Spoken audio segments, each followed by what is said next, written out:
As a struggling college student, I never imagined that my life would intertwine with the lives of Evelyn and Nate in such a profound way. But that's exactly what happened one fateful day as I wandered through the bustling streets of San Francisco, lost in my own thoughts. It was a chilly autumn afternoon, and I had decided to take a break from my studies to clear my head. I found myself drawn to the serenity of the nearby park, its lush greenery and winding paths offering a welcome respite from the chaos of the city. As I strolled aimlessly, I couldn't help but notice a woman sitting alone on a bench, her eyes downcast and her shoulders slumped. Something about her demeanor struck a chord within me, and I couldn't resist the urge to approach her. "Excuse me, are you all right?" I asked softly, hoping not to startle her. The woman looked up, her gaze meeting mine, and I was immediately taken by the sadness that seemed to linger in her eyes. "Oh, I'm fine," she replied, her voice barely above a whisper. "Just lost in my own thoughts, I suppose." I nodded in understanding, not wanting to pry, but something compelled me to stay. "I'm Lily, by the way." I offered her a warm smile, hoping to put her at ease. "Evelyn," she said, returning the smile, albeit a bit hesitantly. "It's nice to meet you, Lily." As we continued to talk, I couldn't help but feel a genuine connection with Evelyn. She seemed to carry the weight of the world on her shoulders, and I couldn't help but wonder what had brought her to this park, alone and seemingly so troubled. Our conversation was interrupted by the distant sound of a guitar, its soulful melodies drifting through the air. Evelyn's eyes lit up, and she turned her gaze towards the source of the music, her expression softening. "That's Nate," she said, almost to herself. "He comes here to play every day." I followed her gaze and spotted a man seated on a nearby bench, his fingers effortlessly dancing across the strings of his guitar. There was a captivating quality to his performance, and I found myself drawn in, just as Evelyn seemed to be. As the final notes of the song faded, Evelyn and I both applauded, our eyes meeting once more. In that moment, I sensed a connection forming between the three of us, though I couldn't have known the profound impact that chance encounter would have on our lives. As a college student, I've seen my fair share of relationship struggles, but nothing quite like what Evelyn was going through. After our chance meeting in the park, I found myself drawn into the complicated web of her life, and I couldn't help but feel a sense of empathy for her situation. Over the next few weeks, I would often return to the park, hoping to catch a glimpse of Evelyn or Nate. Sometimes they would be there, engaged in deep conversation, their bodies' language speaking volumes about the connection they were forming. Other times, I would see Evelyn alone, her eyes filled with a sadness that tugged at my heartstrings. One day, as I was passing through the park, I spotted Evelyn and Nate sitting on a bench, their voices hushed and urgent. I couldn't help but overhear snippets of their conversation, and what I heard sent a chill down my spine. "Thomas is becoming unbearable, Nate," Evelyn said, her voice trembling. "The verbal abuse, the constant criticism, it's all becoming too much to bear." Nate reached out and grasped Evelyn's hand, his expression filled with concern. "You can't keep living like this, Evelyn.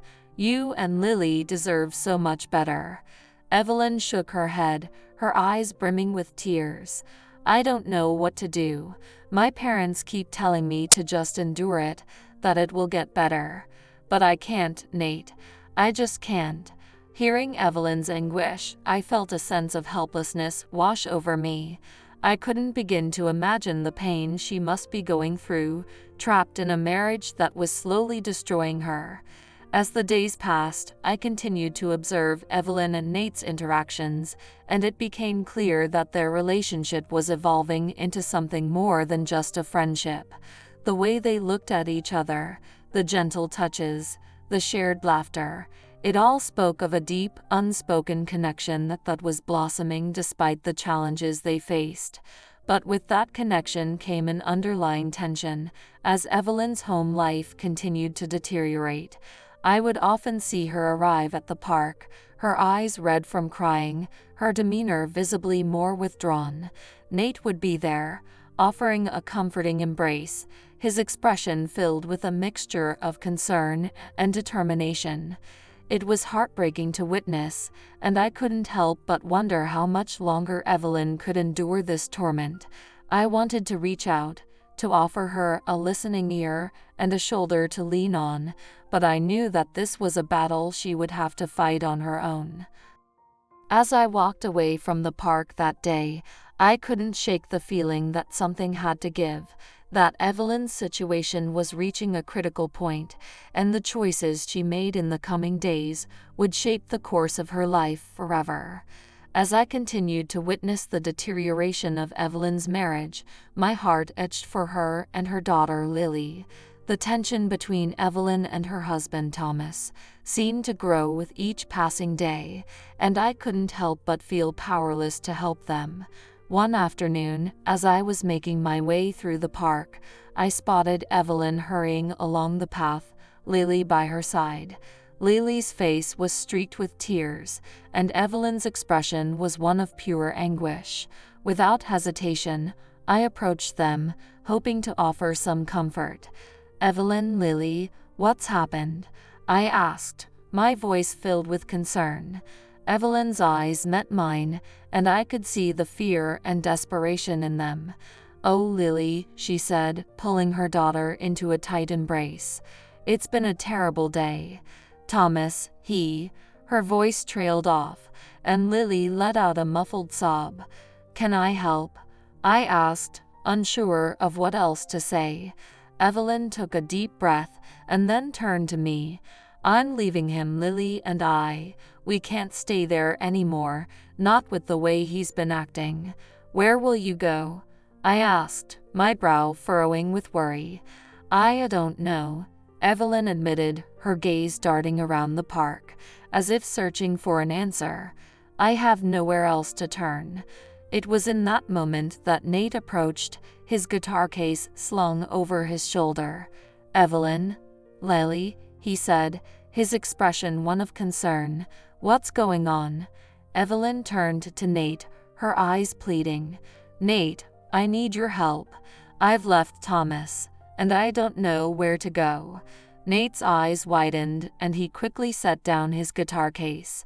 "Of course, Evelyn. You and Lily are welcome to stay with me." Evelyn let out a sigh of relief, and Lily's tears began to subside. "Thank you, Nate," Evelyn said, her voice barely above a whisper. "I don't know what we'd do without you." As we made our way to Nate's apartment, I couldn't help but feel a sense of hope for Evelyn and Lily. Though the future was uncertain, they had found a safe haven in Nate, and I couldn't help but wonder if this chance encounter in the park might just be the beginning of something extraordinary. As I settled into Nate's cozy apartment, I couldn't help but feel a sense of unease. Evelyn and Lily had found refuge here, but at what cost? The uncertainty of their situation weighed heavily on my mind, and I couldn't stop wondering what the future held for them. Over the next few days, I watched as Evelyn and Nate's relationship blossomed into something more than just a friendship. The way they looked at each other, the gentle touches, the shared laughter. It was clear that a deep, emotional connection was forming between them. But there was an underlying tension that I couldn't quite put my finger on. One afternoon, as Evelyn and I sat in the park, Nate approached us, his expression solemn. "Evelyn," Nate said, his voice trembling slightly, "there's something I need to tell you." Evelyn turned to him, her brow furrowed with concern. "What is it, Nate?" Nate took a deep breath and then met Evelyn's gaze. "I've been diagnosed with a terminal illness." Evelyn's eyes widened, and she reached out to grasp Nate's hand. "What? No, that can't be true." Nate squeezed her hand gently. "I'm so sorry, Evelyn. I wanted to tell you sooner, but I couldn't bear to see the pain in your eyes." Tears began to stream down Evelyn's face, and I felt my own heart sinking. "How long?" she asked, her voice barely above a whisper. "The doctors gave me 6 months, at most," Nate replied, his own eyes glistening with unshed tears. Evelyn pulled Nate into a tight embrace, and the two of them held each other, their grief and fear palpable. I sat there, feeling utterly helpless, wishing there was something I could do to ease their pain. As they pulled apart, Evelyn looked up at Nate, her expression resolute. "Then we'll make the most of the time we have left," she said, her voice trembling. "I won't let you face this alone, Nate." Nate nodded, a small smile tugging at the corners of his mouth. "I was hoping you'd say that." In that moment, I realized that despite the heartbreak and uncertainty they were facing, Evelyn and Nate had found a way to come together, to support each other in the face of unimaginable adversity. It was a testament to the power of love and the resilience of the human spirit, and it left me in awe.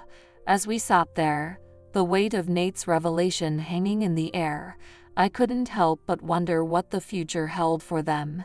But one thing was certain: they would face it together, no matter what challenges lay ahead.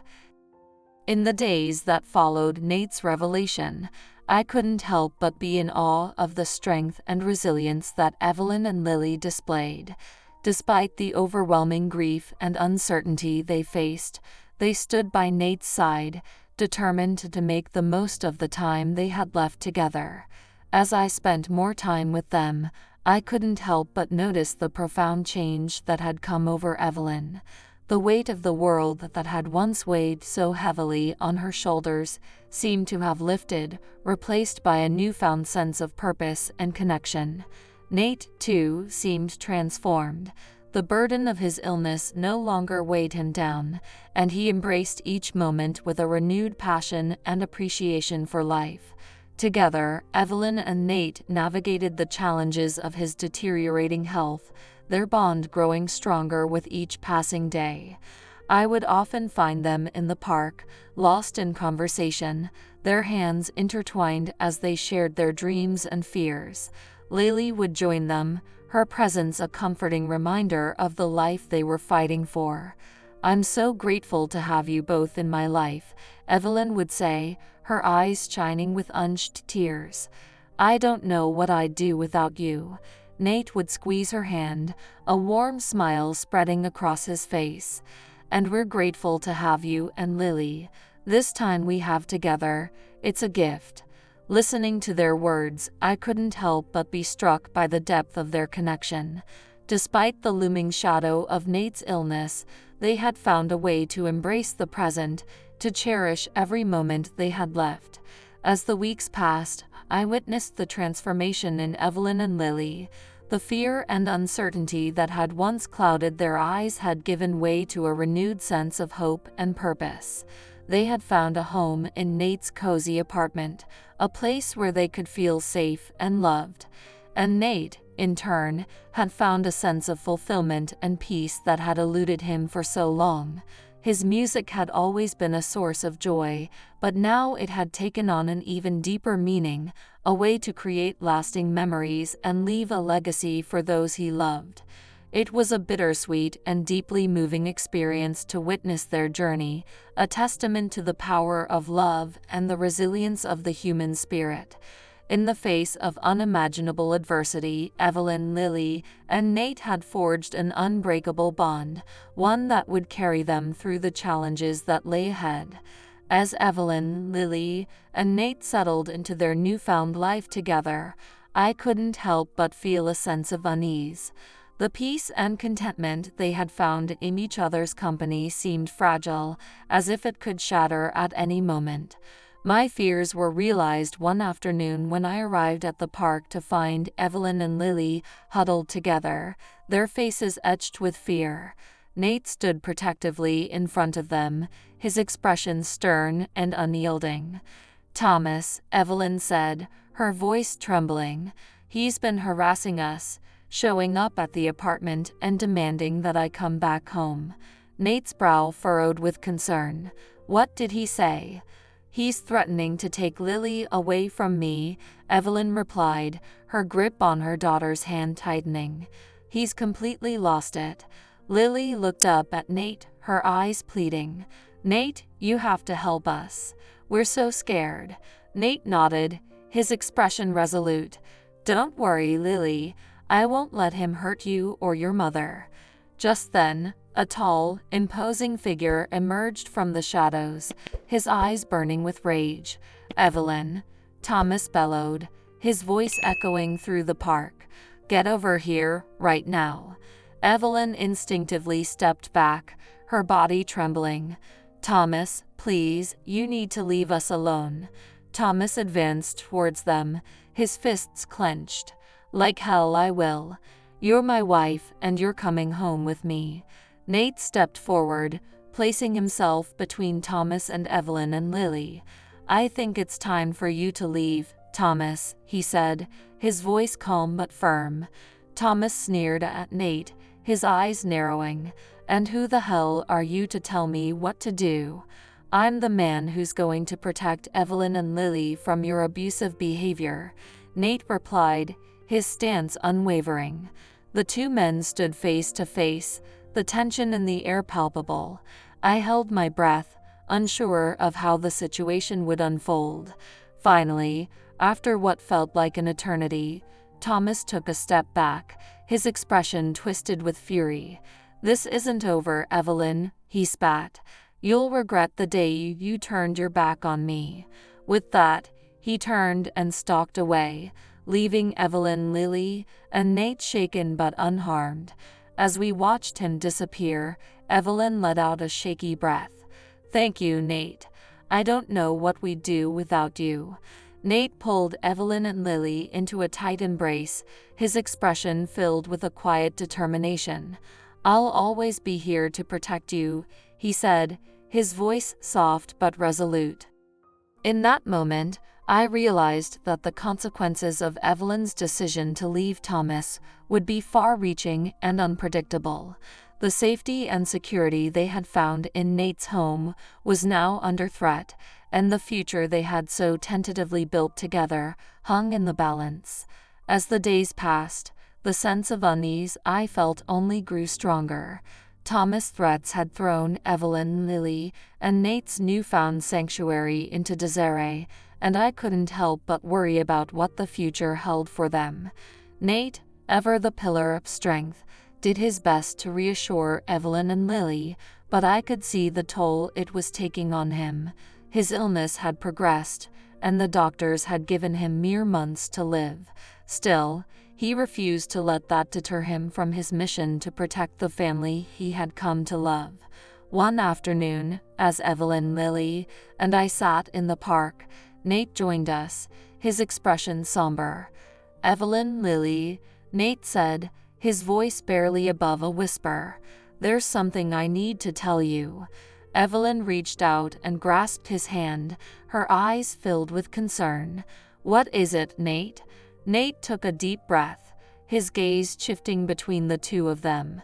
The doctors have told me that my time is running short. I don't have much longer left. Lily's eyes widened, and Evelyn's grip on Nate's hand tightened. No, Nate, Lily said, her voice trembling. You can't leave us. Nate offered Lily a gentle smile, his own eyes glistening with unshed tears. I'm so sorry, Lily, but I want you and your mother to know that you've brought so much joy and meaning to my life. I'll cherish every moment we've had together. Evelyn pulled Nate into a tight embrace, her shoulders shaking with sobs. Nate, I don't know how I'll go on without you, she whispered. You will, Evelyn, Nate replied, his voice firm. You and Lily are strong, and you have each other. I know you'll find a way to move forward, even in the face of this heartbreak. As they held each other, I felt my own tears begin to flow. The thought of losing Nate, of watching Evelyn and Lily's world crumble once again, was almost too much to bear. In the days that followed, Evelyn, Lily, and Nate spent every moment they could together, cherishing each other's company and creating lasting memories. Nate's music took on an even deeper significance, becoming a testament to the love and strength they had forged in the face of adversity. And then, one quiet evening, Nate slipped away, his final notes fading into the night. Evelyn and Lily were by his side, their tears mingling with the melancholy melody that lingered in the air. As I stood at Nate's funeral, watching Evelyn and Lily grieve the loss of the man who had become their rock, I couldn't help but feel a sense of awe and reverence. In the midst of their heartbreak, they had found a way to honor Nate's memory, to let his legacy live on through the music he had loved so dearly. And as Lily took the stage at a prestigious piano competition, her fingers dancing across the keys with a newfound passion and purpose, I knew that Nate's spirit would live on, guiding and inspiring them as they forged ahead, one step at a time, into an uncertain but hopeful future. As I stood watching Lily's performance at the piano competition, I couldn't help but be struck by the resilience and determination that radiated from her every note. The pain and grief she had endured had only served to fuel her passion, and the resulting music was nothing short of breathtaking. Evelyn sat beside me, her eyes filled with a mixture of pride and sorrow. The loss of Nate had left an indelible mark on her, and I knew that the road ahead would be a difficult one. But as Lily's performance drew to a close, I saw a glimmer of hope in Evelyn's gaze, a testament to the strength and fortitude that had carried her through the darkest of times. When the competition ended, Lily was awarded first place, her triumph met with thunderous applause. As she embraced Evelyn, I couldn't help but wonder what the future held for them. Would they be able to find the peace and stability they so desperately craved, or would the specter of Thomas' threats continue to haunt them? In the days that followed, Evelyn and Lily made the difficult decision to move out of Nate's apartment, their memories of him too bittersweet to bear. They found a small, cozy place of their own, their newfound independence a symbol of the resilience they had cultivated through their trials. Yet, even as they forged ahead, the shadow of Thomas' presence lingered. Evelyn received frequent calls and messages, his demands growing more and more desperate. But this time she refused to be cowed, her determination to protect her family unwavering. With the help of a trusted lawyer, Evelyn was able to secure a restraining order against Thomas, finally putting an end to his harassment. The sense of relief that washed over her was palpable, and I couldn't help but feel a swell of pride at her strength and courage. As Lily's musical career continued to blossom, Evelyn found herself drawn to a new path, one that allowed her to use her own experiences to help others in similar situations. She became a passionate advocate for domestic abuse survivors, using her story to inspire and empower those who had faced the same struggles. And in the quiet moments, when the weight of the world seemed too heavy to bear, Evelyn would find solace in the music that Nate had left behind. His legacy lived on, not just in the lives he had touched, but in the music that had the power to heal and inspire. So, as I look back on the journey that Evelyn, Lily, and Nate have undertaken, I can't help but wonder, what does it take to truly overcome the seemingly insurmountable obstacles that life throws our way? Is it the strength of our bonds, the resilience of the human spirit, or something more? If you're inspired by the story of Evelyn, Lily, and Nate, I encourage you to subscribe to our channel, where we'll continue to explore the deeper themes and implications of their journey.